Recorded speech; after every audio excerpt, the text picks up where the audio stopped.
What's interesting to me, though, dude, is you didn't leave this mindset with the military.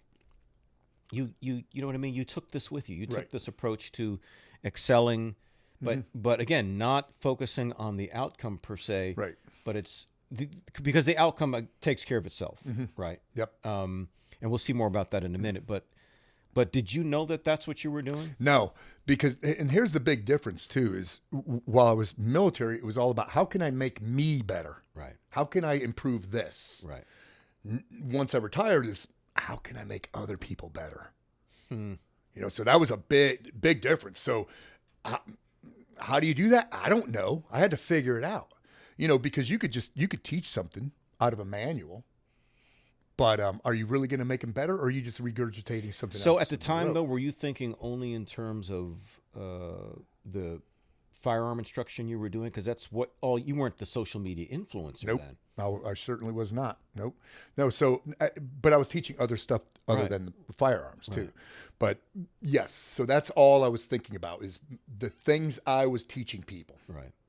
You know, how could I make them better? How could they receive it better? How could they consume it better? How could they process it better? All that. So Right. all the books, like, you know, the Talent Code, or what was the one, like Mind Gym, or what's the Dr. John Medina one, is Brain Rules. Okay. You know, how does the brain work? Right. Which allowed me to kind of format my teaching better, Right. if you understand how the brain works.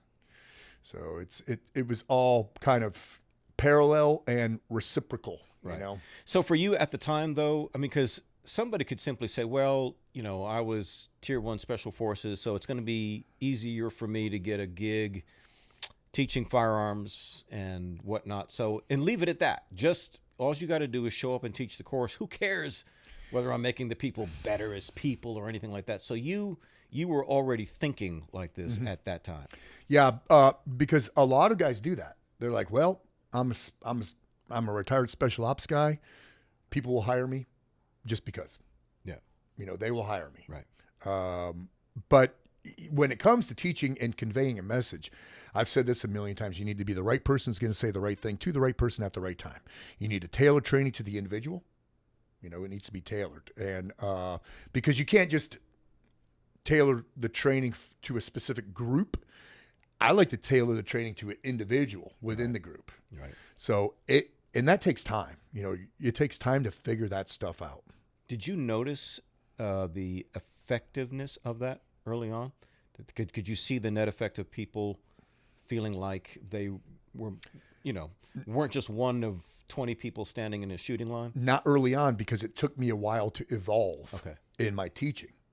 But I paid attention. Right. You know, a lot of like teachers, people on the podium, instructors, I think they're just going to go copy, paste, copy, paste, copy, paste, copy, paste, because it's working. Why improve on it? Right. Where